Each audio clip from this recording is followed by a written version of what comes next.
Good afternoon, everyone. It is 5 o'clock on Monday, August 28th, 2023, and I'm calling to order the Education Operations Committee meeting for the Wausau School District Board of Education. Agenda item 2, I'm seeking a motion to approve the minutes of June 26, 2023. So moved. Second. Any questions? All in favor? Aye. Opposed? Motion carries. Thank you. Agenda item 3, public and student comment. At this time, I would like to recognize the speakers and students who may be signed up to speak. And we do not have anybody speaking today, so we'll move right along. Agenda item number 4, Marathon County Facility Study. Marathon County Parks and Rec Director, Ms. Jamie Poley, will describe the West Side redevelopment plan. She will also share the plans for the feasibility study for recreation facilities, including a potential additional sheet of ice. Administration recommends the district contribute $5,000 for the study. So I turn it over to you. Thank you. Another sheet of ice, that's tremendous.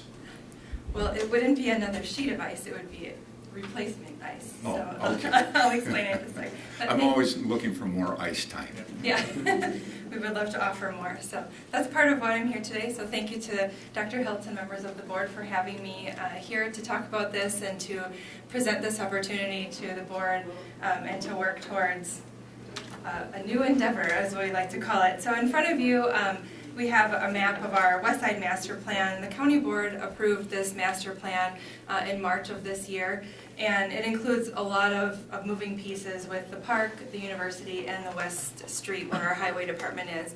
And we did have the school district as part of the conversations for this because we do know some of these facilities within this plan, and especially the ice arena, are of interest to the school district and used pretty heavily by the school district. So this master plan is what, now that it's been adopted, there's pieces to it that we're working on. And one of the pieces is to look at our current ice arena. I'm not sure if you know that the current ice sheet, the original sheet, was built in 1974. And when we built that sheet, we bought all the refrigeration equipment and the boards that have now since been replaced from Eagle River used in 1974. So our department has been keeping those compressors operational for 50 plus years. I'm not sure how old they were when we got them. But they're reaching a end of life. They're beyond their end of life, but we're continuing to operate them. But also the building itself was built as a pole building, so it's a seasonal building. It's only available for ice in that mid-September. We're going to try this year. Hopefully it's not too warm through the middle of March.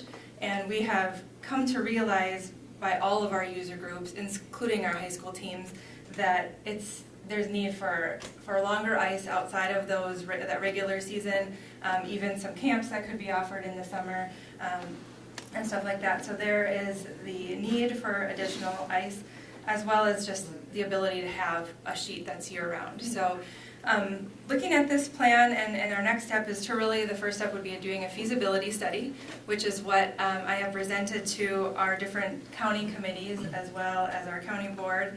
And this study would include getting all of the user groups to the table and really talking about what our needs are, who's all going to need space, what people are willing to contribute to as far as the number of ice that they need, whether you need locker rooms, storage, stuff like that.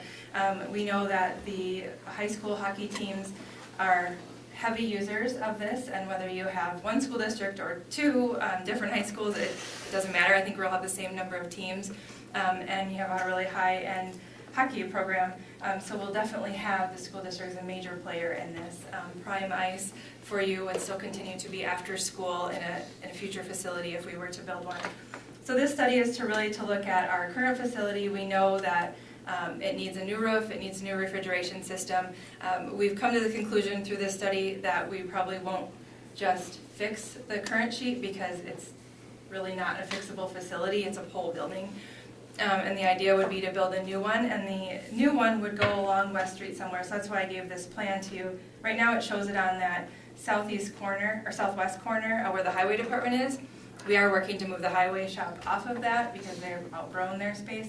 But if they can't move right away and this becomes more of a critical need, the number 31 on your map in front of you, where those fields are, is where we could potentially go. The county does own that property already. That's the old cold storage building, and that can be built right away. So this study would get all the user groups together. It would really look at the needs, and then we would come up with a plan for what the facility would include, and a rendering, and then they would come up with a cost estimate. So that's going to be the big question once we do this study. Is it going to be, the price tag? And then we'll have different conversations about how we move forward.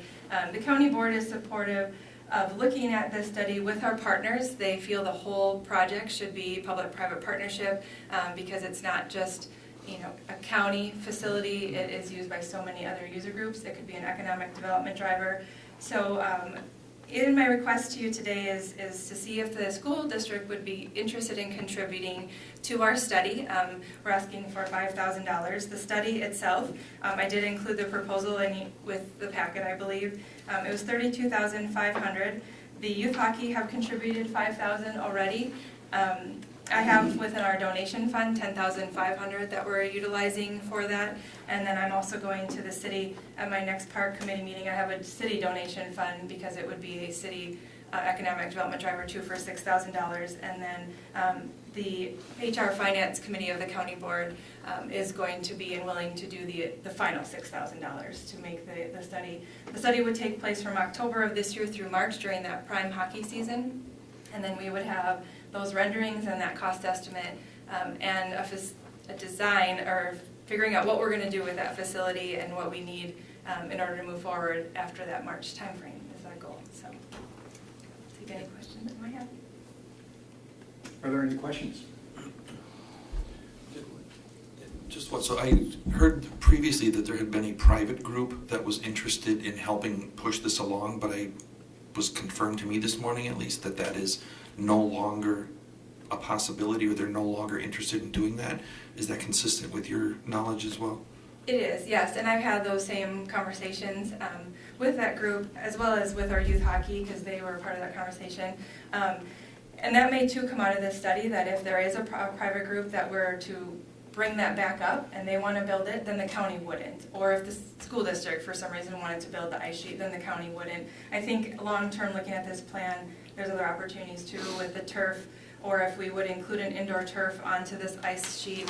If we did that, then we would do that as a conversation with the school district, so we wouldn't duplicate anything that either the school district or a private organization is doing. I don't think there's enough need for that, but that's what hopefully the study will do. Okay. And my only other question was are the only sites that are being considered within the existing Marathon Park-ish area right now? Like, has there been any discussion relative to a bigger facility, not necessarily a bigger facility for the ice, but to add baseball, softball fields, like a larger complex in general, somewhere in the area? There hasn't at this point, because the county owns this property, so we haven't looked at any place where we would have to purchase property. In separate conversations with other organizations, we've tried to look at where a baseball complex could go, and we haven't found a place where we wouldn't have to purchase property. So right now, it's currently looking at if we can do it within our existing owned property. Okay, thank you. So inside the new building, is there 2 sheets? Yes, sorry. Yes, the proposal would be that there would be 2 sheets of ice. One would be year-round, as from what I'm gathering is what the need is, and then the other one, the ice would be taken out and it could be used for events, or we could put turf in it. You could do a lot of different things. But this facility actually in this plan is sized for 2 sheets plus a turf facility that would be year-round, so that indoor field house type, kind of like Everest's building with the Turner Community Center. That part would all be discussed during that feasibility plan, but that is what is currently being recommended as part of this plan, is basically 2 sheets plus the turf. So the current 2 sheets, you just eliminate all that and it just turned into the kind of for the fair and something else? Yes, this plan calls for us taking out those 2 sheets and then either gutting those facilities so that it would be just a pool building that we could rent out for events, or replacing it completely with more of an agriculture type building that could be used for the fair, but also for year-round, so it's not just a one-week fair time.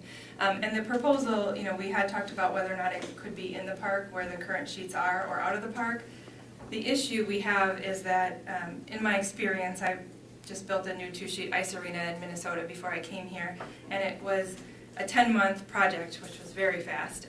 But even with that, we would overlap with ice season, so that would, if we were to take down our current sheets and try to build in that same spot, there would be some of the hockey season for all of our users that we'd have no place to put them other than outdoors. So we don't think that's a very good option at the moment. I presume that both sheets will be Olympic size, or are you going to have one Olympic size sheet and then a modified? They would both be NHL size, like the current sheets are now. Okay. Yep. Yep. I couldn't remember. It's been a while since I've been in the ice arena. Yep, it would be NHL regulation. As part of the study, or maybe you just know, whatever the fees are that this district pays now to use the ice, what would your opinion be if that's gonna be going up because it's new facilities, it's gonna stay the same? Well, that would be part That'd of be the part of study, that, yeah. right. We would definitely look at what you're paying now. I think a big part of the discussion of the study will be with the school district and what you might be willing, for the feasibility of the facility, what you might be willing to enter into a contract for. Certain number of hours of ice, certain number of games per season, and we have, many years to base that off of what a regular season would be. Similar to what we do with the Cyclones. We have, and with the Woodchucks, even at Athletic, we have a certain number of games that we contract for, and then if they make playoffs, then those are above and beyond. So I think that will be part of the conversation, and that will help tell us, what we can assume for revenue coming in as from the school district piece. We'd be doing the same conversation with youth hockey, with some of our adult leagues, with Timberline figure skating and such. Just one other question. Did you say that the economic impact of this would be part of that feasibility study? Yes. Okay. Because one of the things that I've learned, having many friends whose children are hockey players, is that they travel a lot. Like kids going to find ice at 3, 4, 5 in the morning and all over the place. So I would imagine that there's going to, at least in my opinion, there was untapped need that I never even had contemplated before. So it'll be interesting to see what that feasibility shows and the overall impact it could have, because we could certainly draw people in rather than continually sending them to Eagle River and Green Bay and other places. So. Yes, and one other item, I don't know if it's feasible or not, but I had the WIA reach out to one of our members saying that they are looking for a new a state venue for the high school hockey program. Madison's venues are not cutting it at the moment. I have not reached back out to WIA yet, but I would definitely want to invite them to this discussion as well to see if that's a possibility, because that could be very big. So what's the size of the grandstand that you're going to have in here? That will be part of the discussion. Still part of it? Yep, I do know, so right now we have 900 seats in our main rink, and as you know, that's tight, and we're right on the rink, so the design would be a little bit different. If we went up to at least 1,500, then the Cyclones could actually go to the next level up hockey too, so we could get a higher level semi-pro hockey team here. So I think that will be part of the discussion as to what our needs are, whether we stick with the 900, 1,000, or we go up to 1,500, or if there's standing room that we can add. There's a lot of opportunities there. It would really be attractive for northern Wisconsin schools that have hockey to not have to go down to Madison for the state tournament versus coming to the hub of Wisconsin. Would be a great draw for Wausau. Yeah. Okay, Is any other questions? I'm sorry, is the retail piece, how is that, since it seems to be attached? I mean, is that supposed to be, you can go in there for lunch or other merchandise? And That's still part of the discussion. One of the ideas was that it was maybe like a sporting good retail. I have not spoken with Goal Line, but I know that just through people who know them, they are very happy with where they're at. So I'm not sure if they would want to have a shop here or if there was some kind of different outfitter Or if it was like a coffee place or something like that, that hasn't been really vetted yet of what that could be. So just part of the Okay, concept but- idea. It would be part of the idea is to be part of the facility and the county would administer the renters of the space. Yes. Okay. I'm seeking a motion to move to approve contributing $5,000 to the Marathon County Parks and Recreation Department feasibility study. So moved. Second. Any further questions? If not, all in favor? Aye. Opposed? Motion carries. Thank you very much. Thank you very much. Next item on the agenda, Nutrition Service Director Karen Fox will describe exciting new developments in the nutrition service department. We're anticipating a lot of I know. exciting things. Boy, oh boy, there better be fireworks. Okay. Hello, I am Karen Fox. I'm the Nutrition Services Director, for those of you who don't know me. We have about 60 kitchen staff that operate throughout our 17 kitchens and cafeterias in the school district. Just so you're aware, we also have food that we transport to the peer program as well as the alternative high school. Just, you might be asked questions, sometime, and it's good to know those little outlets that we provide food to. Overall, we provided about 4,800 lunches to 5,000 lunches a day and about 3,000 breakfasts. So there's a whole lot of cooking and food moving throughout this district. CEP programming, which we just finalized today with the state. We had no contract signed as of yesterday, or as of last week Friday, so I was calling them to make sure we were still on the docket. I said, we start school a little early. So our CEP is, we still have 8 schools that are involved. There's 7 elementary schools, and then EEA, the charter school, is also considered CEP. So all students attending those schools get 1 free breakfast and 1 free lunch every day. We will be getting 93.54% free. The students that are enrolled there, 94% of them will be considered free, so that reimbursement will come back. 6.46 is paid, considered paid student lunches, so we will be paying the remainder of that reimbursement that we get back. We were also awarded the local farm to school grant, which was exciting last year. The state was administered millions of dollars, and we obtained $7,000 of that money to go ahead and form some relationships with local organic farm to school type providers.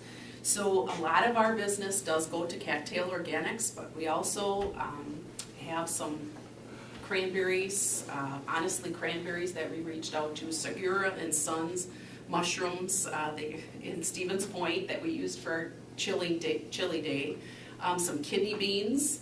I didn't know if you realized Wisconsin is the largest kidney bean producer in America. But anyway, that's a little caveat to know for trivia. So we did obtain some of that funding to be able to pay for those items.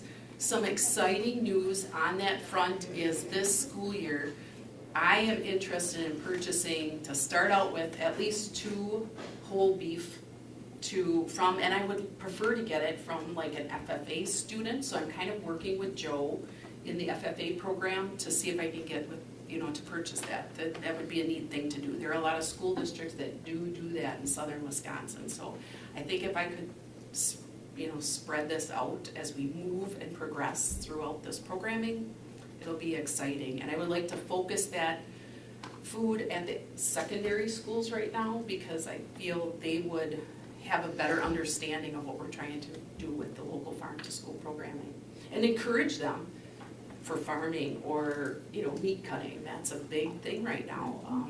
There's a lack of that, so this could be an interesting partnerships.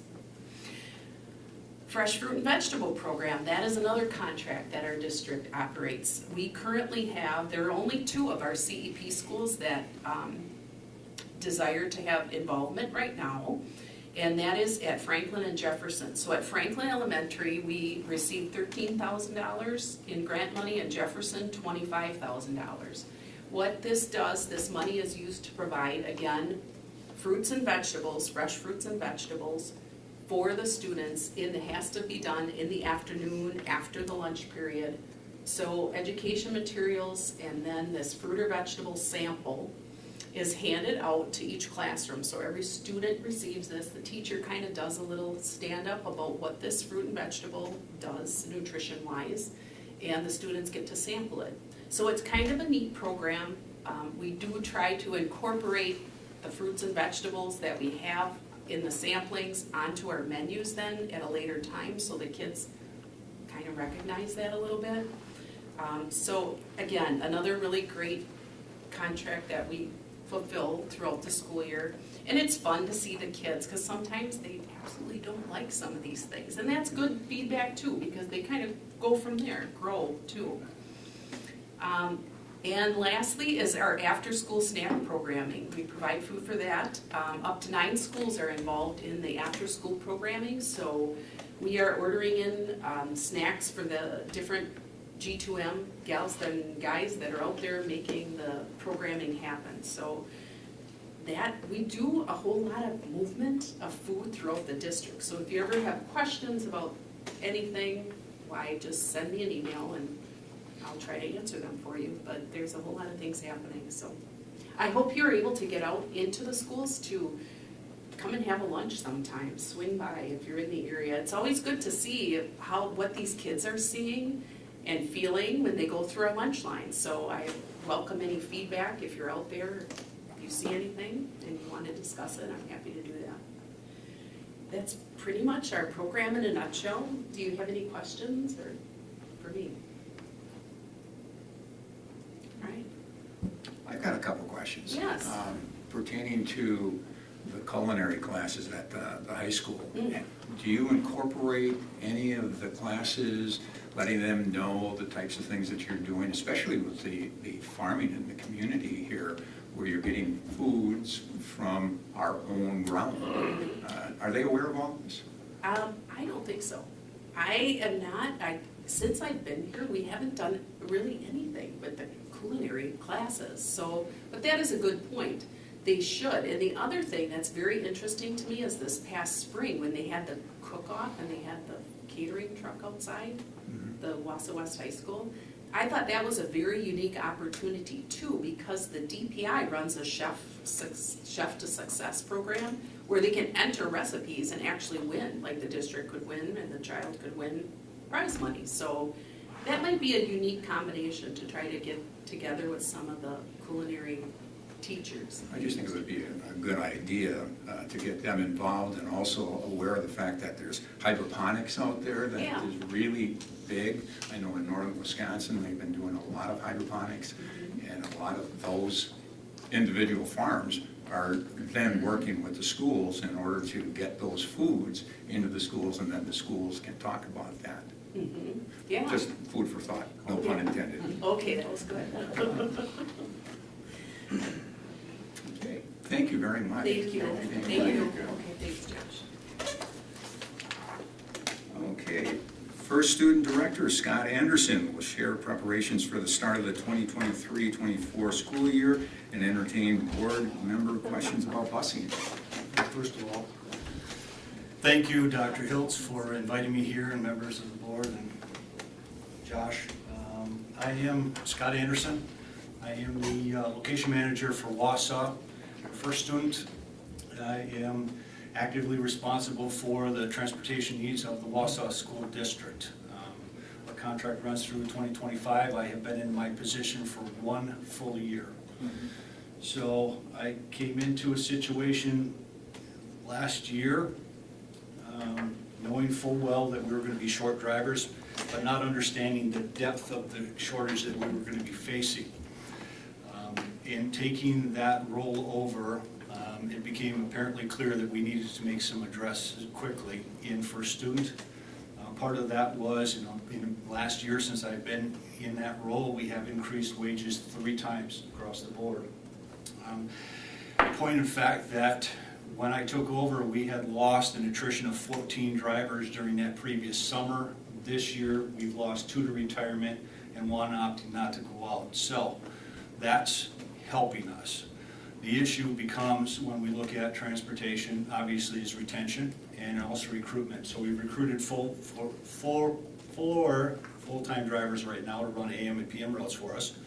We also have two currently beginning their training programs, which will be completed by October, and we have two solid candidates that are undergoing their background check. Obviously, we cannot begin to train drivers that don't qualify under any Wisconsin law and so forth. So I see big things on the horizon for us in terms of retention and being able to service the Wausau district's needs.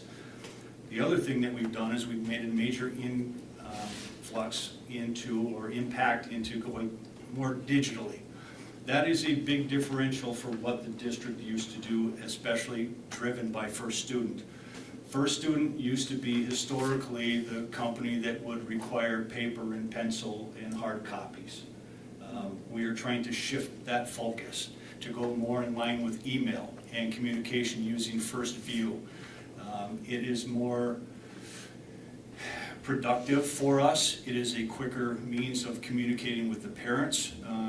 Unfortunately, when you initiate change, sometimes there's a slow reaction to it, understanding what it is. And so I ask that all of us in the school district embrace it, understand that if change were not good, we would be rolling our windows down at the drive-in tonight when we ordered our burgers. Okay. And that's one of the points that I try to make with people, whether it's my drivers, whether it's parents, whether it's with district employees, that we need to be adaptive, we need to be flexible, and we need to be looking ahead to the future. And so I'm confident, given this year where we're at, and I use the summer program as an example for you. Last year, before I came on board, up until the month of May, your school district was asking for a student if they had enough drivers to handle the summer schools. That is a position that we do not, as First Student, want our school districts to be asking, period. This year, we had all the routes covered by the end of February, early March. We gave the actual drivers' names to the routes that were assigned to us. The administrators could then go about their daily plans, and as you can tell, pretty quiet this summer. Quiet is good for us in transportation. And I believe in that. That's my mantra for this year as well. We have good people in the city. We have great administrators. It's a great operation. From a First Student planning perspective, it's challenging having a split city. You have a river, you have some physical boundaries and so forth. The railroads could be lessened to my degree because I actually drive a route and had one that required me to cross 14 tracks at one point last year. But I'll let the railroad slide because they do bring money in for our tax base, so we'll let that go. But that's basically it. I'm available if you have any questions, but before I do that, I just want to let you know, we went from a plan of 62 routes when I took over last August. When we finished last year, we were at 52 routes with drivers. We currently have on staff 73 personnel. There are 3 full-time mechanics, so we gained a full-time mechanic. We've gained 2 inside personnel. My dispatcher and my operations clerk have got less than 1 year of experience, and they're doing absolute fantastic work. So we've taken an old thought process and we've completely advanced it into a new degree. It's painful to do that. There are going to be hiccups as we come across issues. We did that as part of the summer with the initiation of trying to have First Planning help us with our planning going in. And when doing that, as we come across, we realized my goal, my vision was that all the parents in the district would get a route sent to their emails. Fathers, grandparents, uncles, aunts, and so forth. And we found out that we are restricted by the information that we can run. It's limited to 1 email. And so that's another issue that as we approach this and go into a more tactical plan for initiating more of an electronic communication, instant messaging, things along those lines, we do run into some of those setbacks because we're dealing with two very unique situations where The school district has a system that is very regulated, it is very secure. First Student also has the same type of secure measures. Having those two interact, sometimes we have to work through those interactions. You know, and for good reason, we have those securities. We're there to protect the students, we're there to protect the parents, we're there to protect the industry as a whole within the school district. But as we run into these stumbling blocks, we have to understand that there are ways to overcome those. We will get through that, but we do have to ask for some patience. And with that, I guess I'll open up the floor to questions. Questions? That first planning tool, which sounds great, sounds like you've had some email issues and some restrictions within the software itself. Is it a portal that parents can go into and edit some of their maybe outdated information, or is that what it will be in the future or going forward, or? It's my understanding that the information that First Planning gets is directed and given to us from the district. Okay. So anything that the parent would have to update would go through the district, and the district drives to us that information. Okay, because I know I've had some friends and neighbors come and say they haven't received an email, and, you know, so in our neighborhood, we'd share the email and the times. And some of the examples I can give you is, we've had some people that were in the system, had registered their email 4K, kindergarten, first grade. Now we're in sixth grade, we're changing it. That email hasn't been active for the last 3 years. Some emails were left blank. Some data entry put in inverted letters, and so the emails never transpired in there. Just a couple of the issues. In addition to that, we can own this from First Student. We had a new staff personnel who was excited to get the data into the system. And she started putting the system, the updated information in from the registrations in June. There comes a cutoff in June, on June 30th actually, where Edgelog wipes your district's information from us. We are no longer allowed to take a look at that. It's completely clean, and we start fresh on July 1st. Anything that was data entered on June 30th is wiped from our system. Parents did register.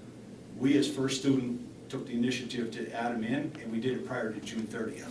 So that was self-inflicted pain, and what we're trying to do is, the parents that identify that and give that to us, we've actually made, that's what part of the issue we've run into is, we've kept our staff working Saturday and Sunday this week in order to protect the parents that did the right thing and registered early, and then we snafu'd it and put it in prior to June 30th, and then it got wiped out of the system. So there are some instances where that's happened as well. It'd be interesting, and maybe it's more of a district IT type of question, is if there were an easier path for parents. You know, I know we fill out the sheets for our kids and who's going to be on the bus, but if that could be done electronically and a better sync, you know, going forward, that'd be an interesting thing to look into. The other one question I had real quick was, I don't know if this is in relation to maybe some of the routes being reduced, but we noticed in our neighborhood that pickup times were a lot earlier and drop-off times were a lot later than they were last year. So I don't know if those times were correct or what that's a function of. So, and by earlier, I mean like 20 minutes earlier than they were last year, and the drop-off being about 15 minutes or so later. That's a situation where we have to take a look at each individual. Okay. Because we're trying to look at the routing as a whole, and we're given parameters by what the students are allowed. So in some cases, depending on which school they're going to or which transfer bus they have to get to, you know, it would have to be an individual case. Okay. I have been working with the parents in the district on those. We've made some corrections so far, so I'd like to think that by the end of the first week, onto the second. I do want to point out that last year at this time, we still probably had about 25 or 30% of the district that wasn't even registered. Remember, the first 4 weeks it took us to get registrations in, maybe as long as 5 weeks, because we were data entering them part-time when our internal staff was out driving. We're not in that case this time.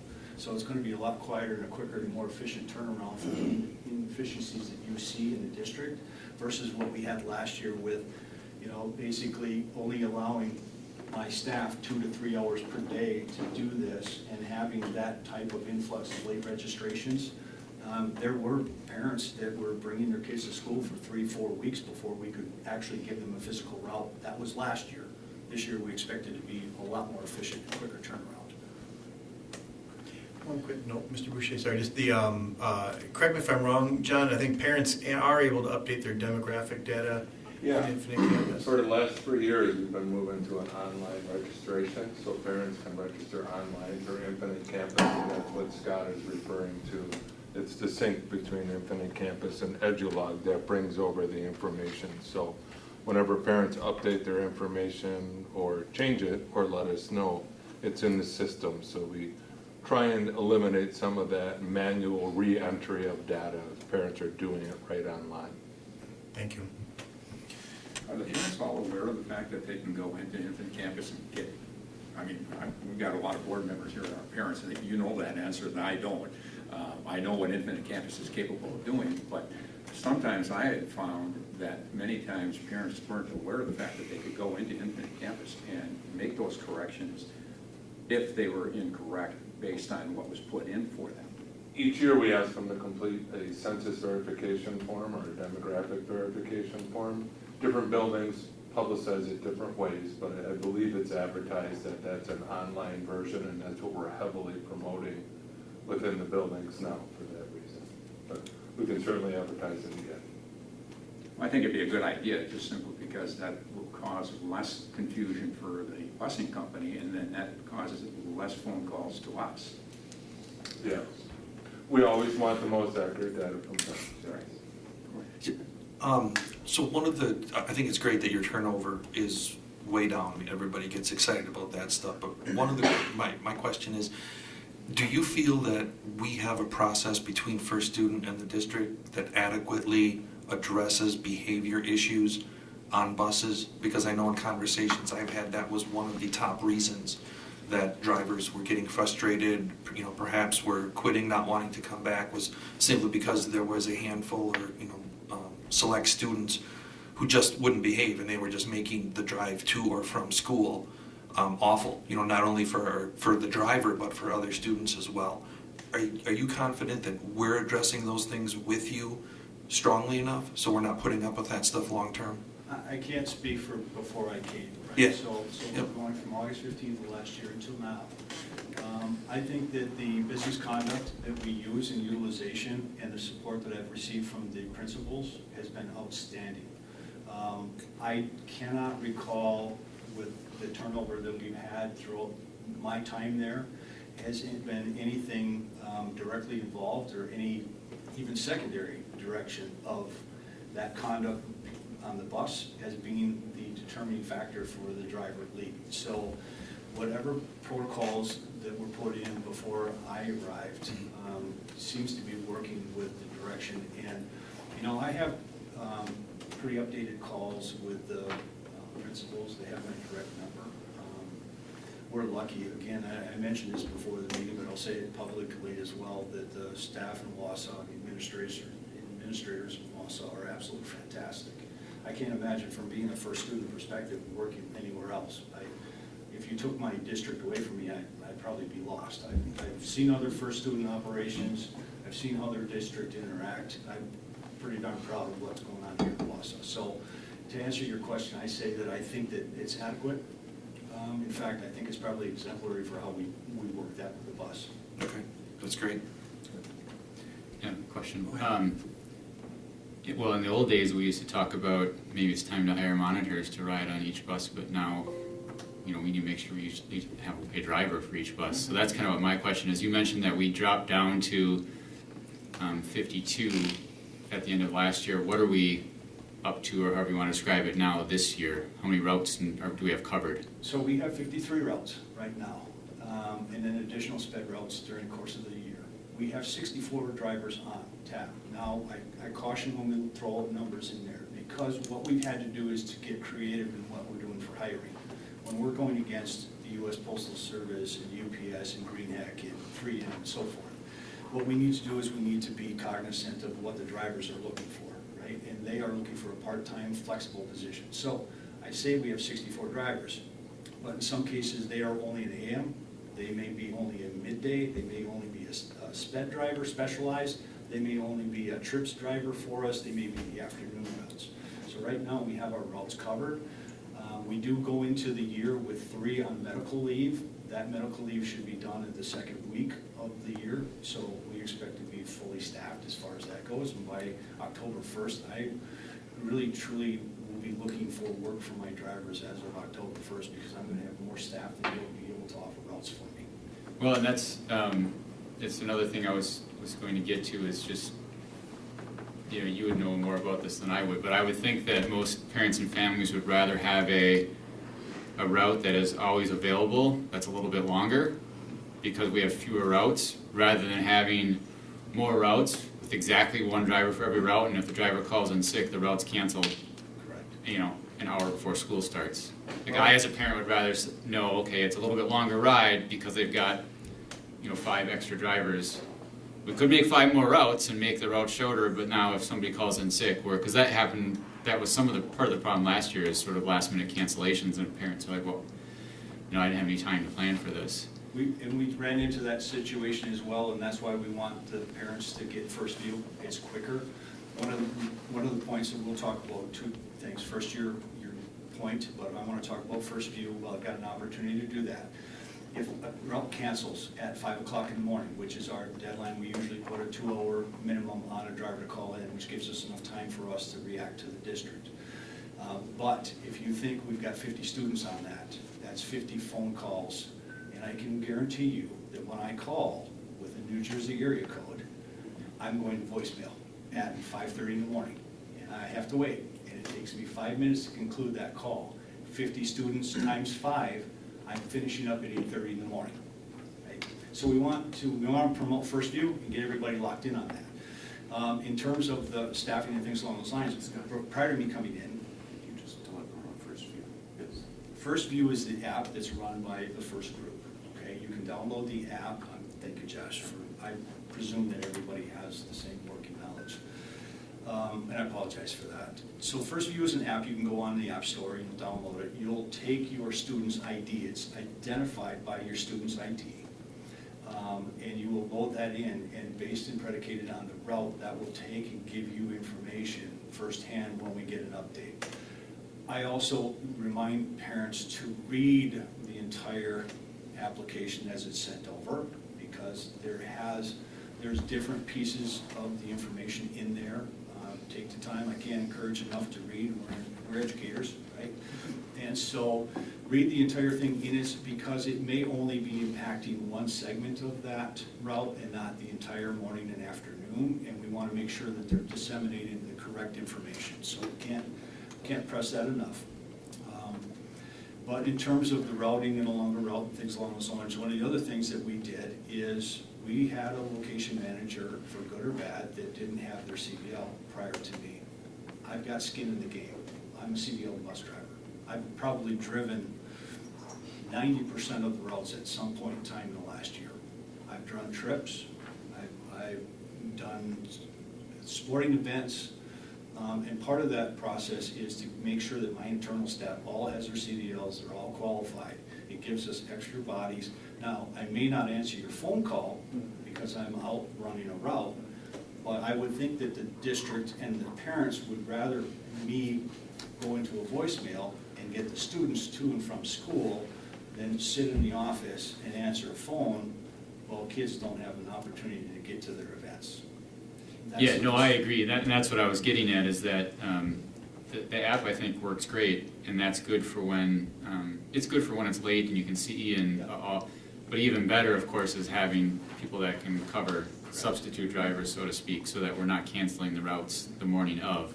Because even with a couple hours of notice, that still can be a big change in plans, you know, especially if you're sleeping when the notice comes in, and then you gotta change your plans on how you're gonna get to work on time and still take your child to school as well, so. Yeah, I take that very seriously. Okay. We try to stress that with the drivers. You know, better to call and let us know that your throat is you're developing a cough, or you're wondering, or you're concerned about your health the next day. Let us know ahead of time. My direct number, my drivers have that, and again, I promote that to have them contact me early and often so we can put a security net in place rather than being surprised by those events at the last minute. Any other questions? If not, Scott, thank you very much for giving your presentation. Appreciate it. All right, continuing on. Josh, you just get to sit here. I do, Fine. yeah, whole meeting of me. Nick Anderson of Nexus and Josh will provide a brief update on the status of the referendum projects for the beginning of this school year. Yeah, so Nick Anderson is our project manager with Nexus, so he'll run through any construction updates, and then I'll give a little budget update towards the end. All right, good evening. Thank you for having me here. As Josh said, Nick Anderson, I know we've all sat here together before with some updates. Very busy summer.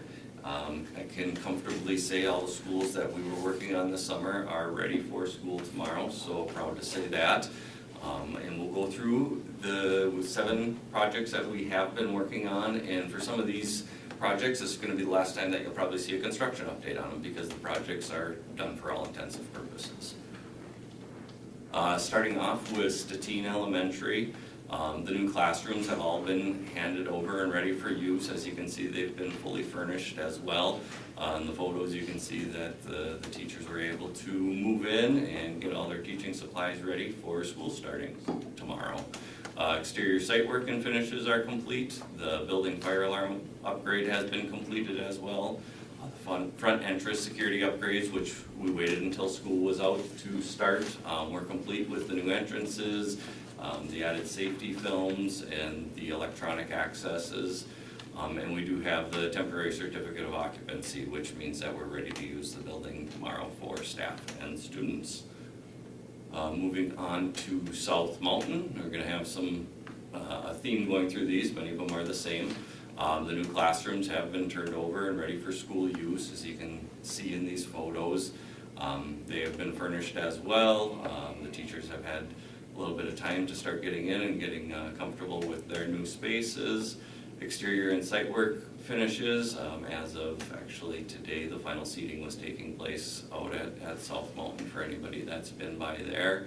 The building fire alarm system upgrade has been complete, so the new system has the school has a completely new fire alarm system, same as Statine.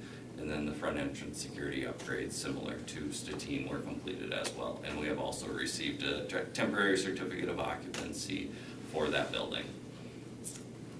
Moving on to Riverview, very similar theme. The new classrooms have been turned over for school use. These have been actually turned over for quite a while. You can see they're fully furnished, and the teachers have all of their teaching supplies in the space. The exterior site work and finishes are complete. Front entrance security upgrades were completed over summer as well. In this building, it was a fire alarm panel upgrade, and then extending into the new classrooms, that has been complete. And we also have the temporary certificate of occupancy for Riverview. Moving on to the Environmental Learning Center, or school forest. It's been a great project to work on, a little bit unique for somebody that generally builds masonry and bar joists and steel deck buildings, so it was nice to build something a little more unique. Beautiful building out there. It has been turned over for school use, and I'm not sure if they're starting to use it tomorrow already, or it'll be a couple days after school starts. We have the temporary certificate of occupancy out there, and then we've been in talks with administration for setting up a ribbon cutting ceremony when the timing is right. There's some displays and that are going to come into the building yet, so get to live in the space for a little while and get these displays installed, and then we'll find a time to set up a ribbon cutting ceremony. Moving on to John Muir, I'm sure just about everybody in here spends time driving by that building on a pretty regular basis. You can see we have been very busy there. A lot of work got done since we talked last time. Starting with what is complete to date. As of last times, we were still working on the footings and foundations for the Northeast Edition. That has since been completed. The Receiving and Tech Ed Edition, the footings and foundations are also complete there as well. The fire alarm in the building has been replaced in its entirety, so we went into every existing room this summer and upgraded the fire alarm system, in addition to the building mass notification systems, which is the clock speakers with the communication. So the entire building that is there right now is complete, and then obviously we'll continue to add on to these systems as the additions that we're working on are completed. The track asphalt replacement was also done this summer. New gas meter installation was done as well. As far as in progress, going back to the classroom addition, the northeast classroom that where we started on, 75% of the bearing walls are complete. Before long, you're going to start seeing steel flying through the air and bar joists being set and metal deck being set in there. 50% of the music wing addition, when you drive by on Stewart, that's where we're currently excavating. 50% of the footings and foundation work has been complete there as well. The new boiler room construction is 80% complete, which was great. We needed to make sure that we accelerated a few items there to be able to heat the pool, which got started being utilized in the first part of August. I want to say it was August 8th, but kind of something where we had to get the boilers running even before the building needed heat. And then as far as the interior renovation, you can see from some of the pictures up here, I have it that 95% of the interior renovation is complete. There's a few areas where we're still doing some structural reinforcement for the new northeast addition and the music area addition. So there's a couple areas where we have to continue to work as these additions go up before we're able to complete all the ceilings in a few locations. The building is fully ready for students tomorrow. As far as what we did in phase one, which is roughly half of the existing building, replaced ceilings, new lighting, casework and flooring in multiple rooms, 8 bathrooms. You can see that picture on the top right. They did not look anything like that 3 months ago, but we were able to update finishes in 8 bathrooms, which included new tile and bathroom partitions, along with some of the miscellaneous accessories in there. And then created 2 new science rooms as well. They said I put 95% complete. There was a few parts and pieces that didn't show up right, which when you take on a project this size, it's unfortunate, but it's reality. A few things aren't going to show up right. So everything has been or is on order right now, and we'll work around the school hours to make sure that we can get it 100% complete here real soon. And then moving on to the athletic fields. If anybody has driven by East Campus here recently, you can probably see that it's starting to look a whole lot different out on the multi-purpose field. So since we met last time, all the fine grading has complete, and that's basically the earthwork contractor making that the granular fill as smooth can be, because that is what ends up the pad, and then ultimately the turf going over the top. That has been complete. The turf boxes, which are the communication boxes, so you can have power and various electronics along the sidelines, are installed. The field goal posts have been installed. The athletic lighting poles they're installed. The lighting itself isn't finished, but the poles are installed. And then in progress, the artificial turf is roughly 75% complete at this point. So it won't be long before that field will be ready for use, a couple more weeks, and it'll be ready for use. And then once they finish up the athletic field, the multi-purpose field, they're gonna move over to the east baseball field and the east softball field, which are currently prepped, ready for the turf. They have all the fine grading complete. And then there's structures that hold both the bases and the pitching mounds that actually get poured in concrete underneath the turf. Those are all installed as well and ready to go for when the turf installers move to that field. And then moving over to West Baseball, it's West Baseball and softball up there. We've got 60% of the fine grading complete. This was as of, call it Tuesday last week when we put the presentation together. I was there today, and it's a lot closer to 90% complete. So, and then we'll be moving to the softball field. Once again, we'll just, as we finish up one field, move to the next field. So it's going quite well.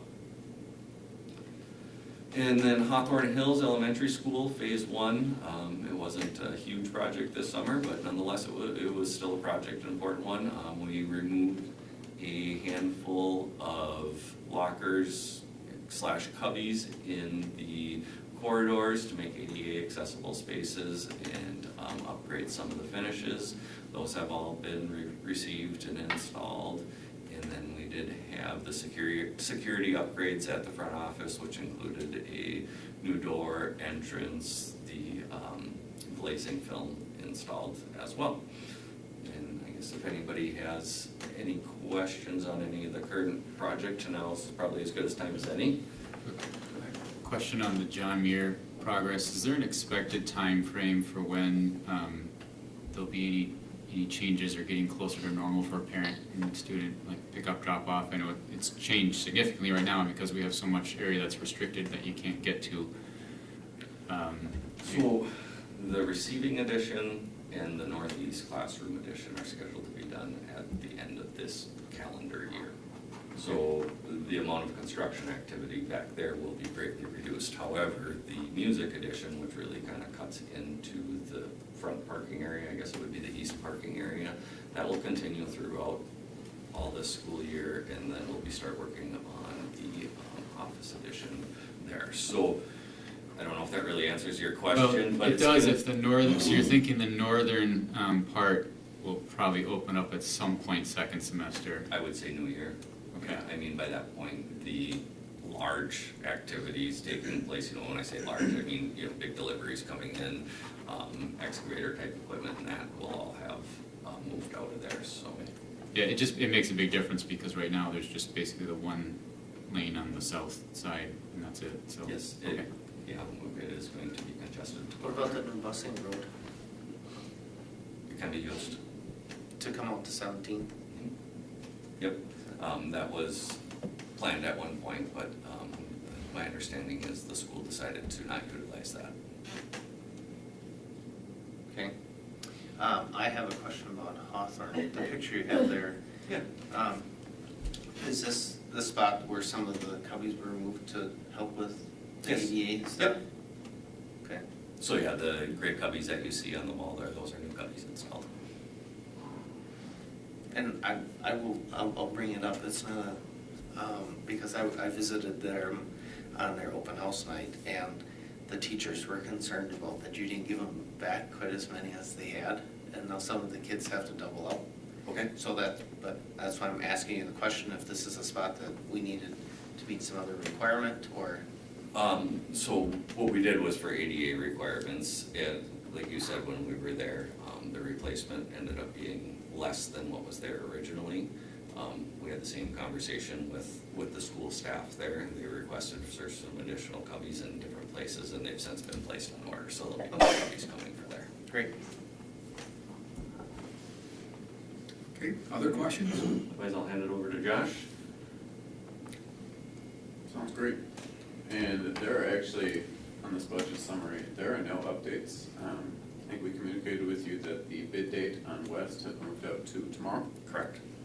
So we will have those bids tomorrow, and then we'll move forward and communicate that out. So no other changes on here. Any questions? I have a question about the 3.8 shown for Lincoln instead of the 214. And I don't remember what maybe Mr. Tess had told us in the past for that number, what that's for. It's the Montessori, right? Yes. Hello? Right. The Montessori money? Is that an estimate created by Nexus Group then to make the changes? Correct, yeah. Mrs. Channel, who's the Montessori principal, walked through with Nexus, and yeah, that's based on her feedback and their estimates. Okay. Any other questions? I don't believe so. Okay. Thank you. Thank you. Thank you. Josh, Assistant Superintendent of Operations, is presenting a summary report presenting all legal counsel expenses incurred during 2022-2023. The report is broken down by law firm and by type of legal advice sought. This is a written report that requires no action. So just exactly as Jim said, a review of all the expenses for this last year. Thank you. Make that a little bigger. Ended up about 66,000, excuse me, which is just a little higher than last year. Had some additional legal activity, so no action required, just for you to know. Do you know what we're budgeting? I seem to remember we used to budget 90 or 100 for this, and we stayed under it for so long that I thought we reduced it down. Do you So my understanding, and again, being new, my understanding is we used to budget somewhere around 80, 90, like you're saying, and then we're always under, always under. So in previous years, we budgeted about 55. Okay. And I think last year we had 52 was the number we came out at, so just under. So just over in this last year. Thanks. Yep. Any other questions? If not, if you'd like to just continue on, presenting the summary list of the legal firms the district makes use of for a variety of necessary legal fees, or legal needs, excuse me. Yep. So these are different firms that we may contact depending on the need and the issue. And we just would never contact a firm that you didn't approve, so we want to bring this list to you just like we do every year for approval. So at this point, if you wanted to make that motion. We'll state it right now. I'm seeking a motion to approve the attached list of law firms the board and the district shall access for legal services deemed necessary by the superintendent of schools or his designee. So moved. Second. Questions? Follow-up questions on that? If not, all in favor? Aye. Opposed? Motion carries. Thank you very much. Moving to agenda item number 10. Administration asks the Education Operations Committee of the whole to recommend to the board a date, time, and location for the budget hearing and annual meeting, thus allowing full board approval in a timely manner. This will allow all notices and timelines to be met for an annual meeting between May 15th and October 31st, pursuant to statute S 120.08(1)(a). I'm seeking a motion to approve Monday, September 25th, 2023 as the date for the 2023-24 budget hearing and annual meeting. The meeting will be held at 6 in the Nicholson Boardroom at the Longfellow Administration Center, beginning with the budget hearing, followed by the annual meeting. So moved. Second. Questions? Any follow-up questions? If not, Go ahead. I thought you had it. Well, I was just gonna say, Mr. Vigu has some information he'd like to share, and then he's got actually the next 3 or 4 items Yep, so the are next- embedded within this, and that would be the first one. So I think that one goes without saying. So yeah, certainly if the board wants to take action on that, that would be great.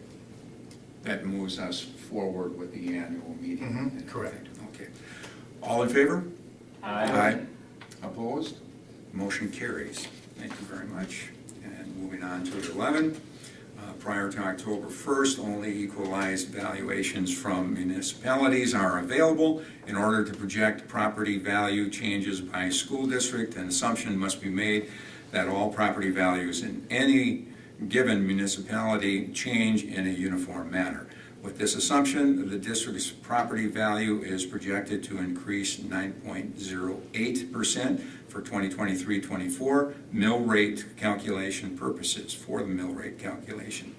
Certified property value will not be available until October 1st. The given projected property value will be used for the initial budget and during the annual meeting.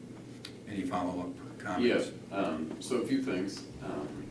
So these next couple, as were mentioned, will kind of roll into one presentation. And then on the equalized value, there's no action, but on the next few, when we get to it in the presentation, would be an appropriate time.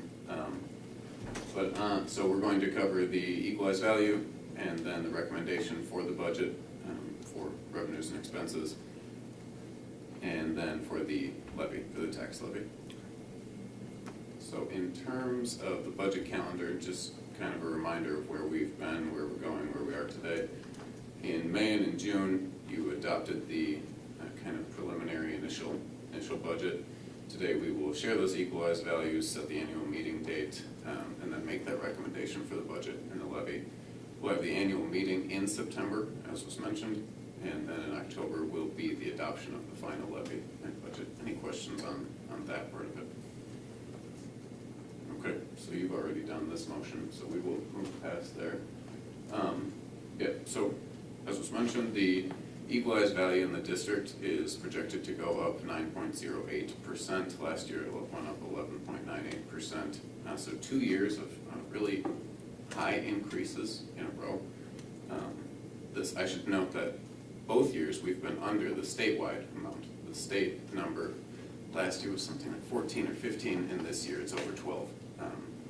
So even though we went up so much, the rest of the state went up more in comparison. Our values went down on a comparative level. So it'll affect things in terms of our state equalized aid. And then, so we, the district, tax all municipalities within the district based on their equalized values. So you set the levy, and then those municipalities tax based on the equalized value within the municipality. Any questions on equalized values?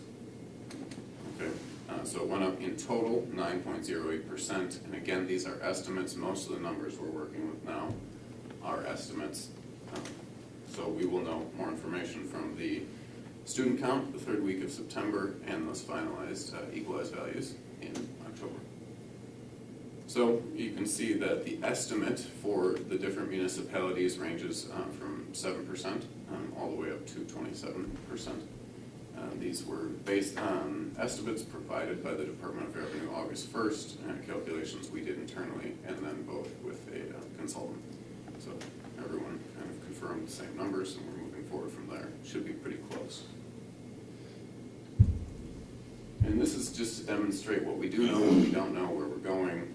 So you have those certified values on the left in the red circle, and those are for the different municipalities. And then you have the general fund, debt service fund, and community service levies. And on the bottom in the red is that we will adopt that near the end of October, and we'll finalize, or the middle of October, excuse me. We'll finalize those numbers in October along with the certified values. So we have a decent idea of what the certified values are, a decent idea of the levy amounts based on the different funds. What we don't know so well are the numbers per municipality per fund. Any questions on that? Okay. Josh, I wonder if this wouldn't be a good time to, unless you're gonna do it later, to talk a little bit about the disbursement of the levy amounts. In other words, does the board determine how the levy amount is you disaggregate it across the different townships? Yeah, Municipalities? that's a great question. So the board only adopts the levy. The municipalities then are taxed based on their equalized value, and they determine the taxation of an individual homeowner. So you don't have real control over whether an individual's taxes go up or down. That's based on their individual property values. Is that what you were? Yeah, because sometimes we get calls, my bill went up, but my friend across the street went down, and why is that, and why did you do that? And really, that'd be the Department of Revenue who determines that, correct? Okay. Thank you. So some challenges that we're facing in this budget cycle. We had higher than anticipated insurance costs this last year, specifically on one of our plans, which led to a premium increase for the second time in 10 years. We are still in the midst of a nationwide labor shortage that makes it both hard and imperative to attract top talent, and attract and retain top talent. That is important. And now inflation has come down recently, but the inflation that was pegged for salary negotiations was over 8%. So it makes it hard to hit those cost of living adjustments for people. And then we have one-time ESSER funding as part of the COVID pandemic. But using that to the letter of the law for using it to kind of combat the COVID pandemic, and instead of the things where the district really needs the funding, that can be difficult. And we also need to acknowledge that after this year, ESSER funding runs out September of next year. So we have it this year, it's significant, but coming up this time next year, we will not have much funding. In fact, by the time we sit here, it'll be basically gone.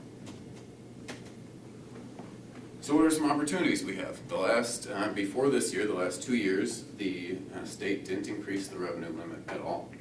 You and Wausau were fortunate enough to pass an operating levy, or operating referendum. So you had an increase, but the state did not increase that at all. This year, we do have a $325 revenue limit increase, and we do have a little ESSER funding that still has to be committed. You do have those 2 referendums that were passed. That is huge. And I know I said this was a challenge, but I also think it's an opportunity that health insurance premiums are only going up for the second time in 10 years. That is not standard with school districts around the state, and we're lucky, so that's good. Salary increases for certified positions was the highest in the last at least 5 years, 5 to 7 years. And we still have a strong fund balance, so it'll help us achieve low interest rates and prevent the need for short-term borrowing, which is huge.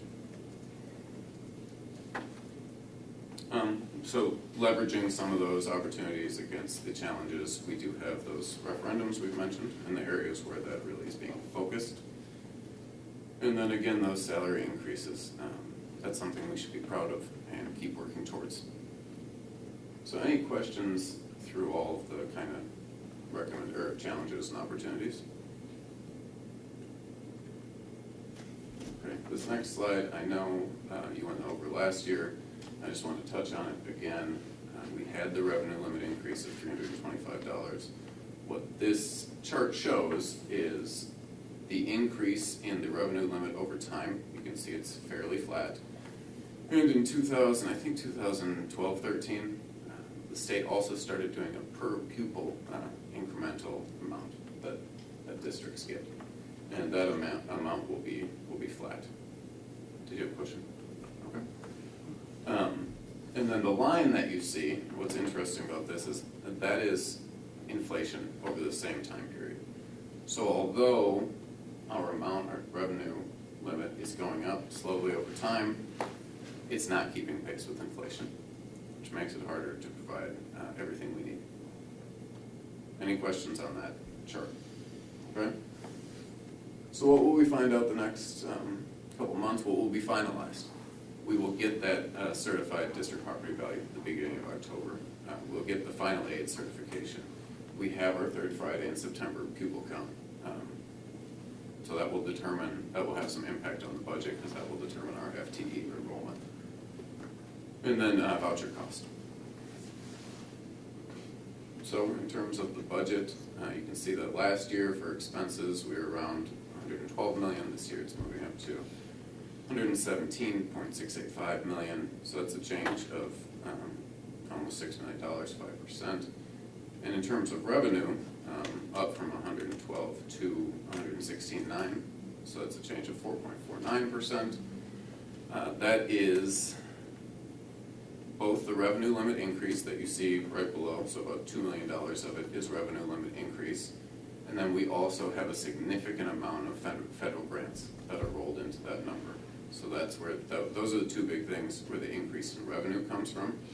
And in terms of increases in expense, we have the insurance premium, so that's a 2% increase. But then, of course, the big one is 5% salary increases across the board.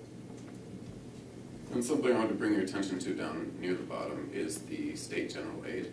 So you'll see that our general aid is expected to increase almost 10%, $6.2 million. And that is because both we got relatively poorer as a district comparatively, and because of our kind of debt defeasance, debt repayment strategy that we've been doing, which leads to a little more state aid. So now would be appropriate time for any questions or the motion for the budget. Let me put the motion on, and if there are questions, we'll ask that. I'm seeking a motion to recommend to the Board of Education a preliminary 2023-2024 general fund budget of $117,685,808 for expenses and $116,961,848 for revenue for presentation at the annual meeting and budget hearing on September 25th, 2023. So. Second. Questions? If there are any. Okay, if not, all in favor? Aye. Opposed? Motion carries. Thank you very much. So now we're going to talk a little bit about the levy. And as you can see from this chart, over time, our tax levies increased slightly over time. At the same time, we've had a decrease in the mill rate. So that's what the red line represents, is that decreasing mill rate against a slightly increasing levy. So a strategy that we can use is the debt fund, debt repayment fund, Fund 39. And we'll talk a little bit more about that going forward. So just to give you an idea of, we'll go to the bottom of the slide first. The mill rate history, and this is per $1,000 of value, is in the last 5 or 6 years, we've gone down from $11 all the way down to $8.83 is our current mill rate.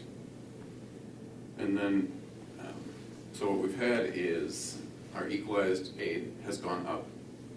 So we've had some slight decreases or stabilization in the general fund levy, and a strategy we've used to stabilize the mill rate has been that debt defeasance or debt prepayment strategy. So we've retired $41 million of future debt and saved taxpayers over $6 million of interest in that time. Any questions on that? What's it look for the future retiring any kind of debt? Are we at the point where there is no debt to retire early at this point in time, or do we have some that we can move So forward? that's a great question. We still have a significant amount of debt. The referendum from, and I might get my numbers here slightly wrong, but the referendum from 2022, that repayment schedule goes all the way up to, I think, 2042. So we still have a significant amount of debt to repay, but it does kind of create the question of when do we look at potentially going up for another referendum, and while keeping tax rates the same for people without adding to the tax burden. So it's a good question. So even though we have that many years of payments still to make, it that we can't just necessarily prepay all of that whenever we want to, right? There's limitations on what we can prepay and what we can't. Yeah, so this gets into the defeasance part of it, where those bonds are callable at a certain kind of maturity date. And that's part of the defeasance strategies. We actually have to put that money in escrow, so then when those bonds are callable, that we can pay them off. So, yeah, we cannot just pay it off all tomorrow. Any other questions on that? Okay, so look at the general fund levy specifically. You'll see that it's going down from 28 million to 24 million, over $4 million decrease, or 14% decrease. That is because of that increased state aid. So then we have our debt service levy. This is how we save people money by paying off debt earlier than it's due. That's going up from 19 million to 24.6, an increase of 5.585 million, a 29% increase.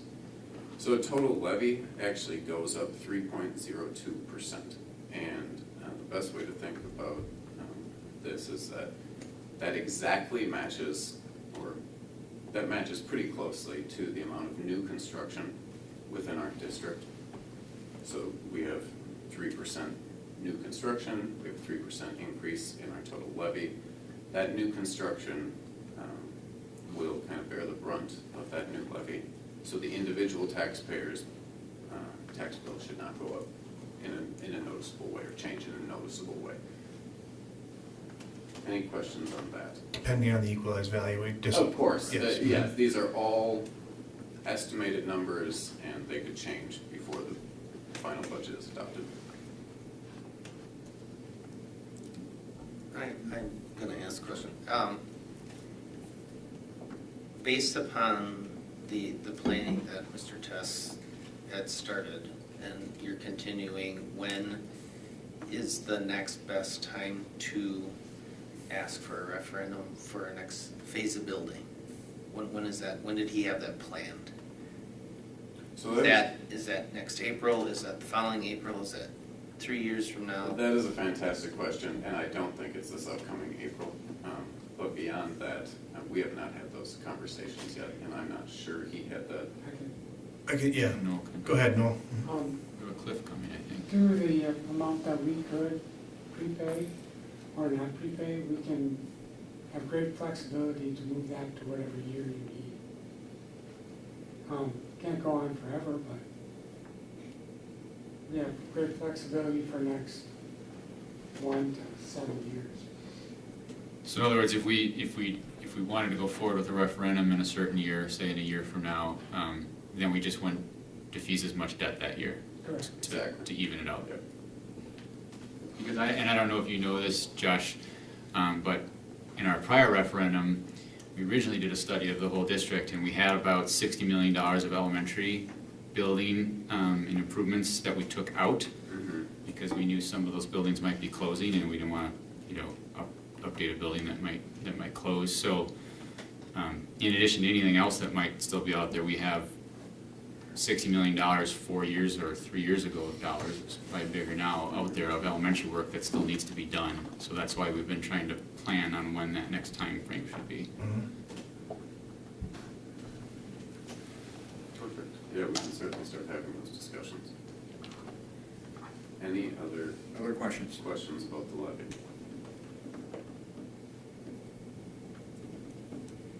Okay.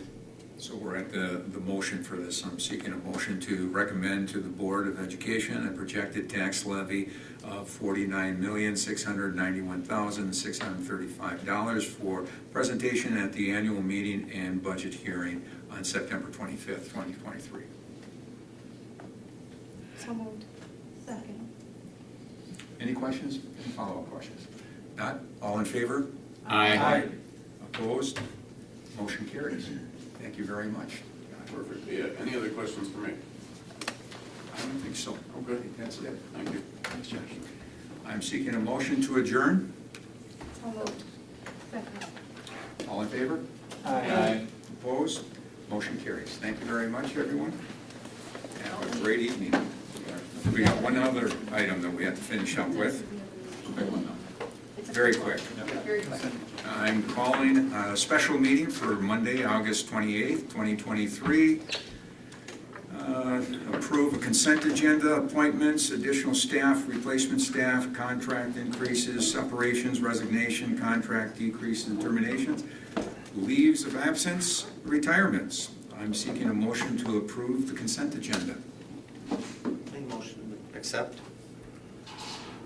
Second. Okay. Any questions? If not, all in favor? Aye. Opposed? Motion carries. Now I am seeking a motion to adjourn. So moved. Okay. All in favor? Aye. Opposed? Motion carries. Thank you, everyone. Scott, can I ask you a quick question? I'm one of the You know what? parents who transition over to figure it out, whatever. Anyway, I came down to like the hub or whatever, yeah, because, anyway, I don't know what you're saying, but she's not.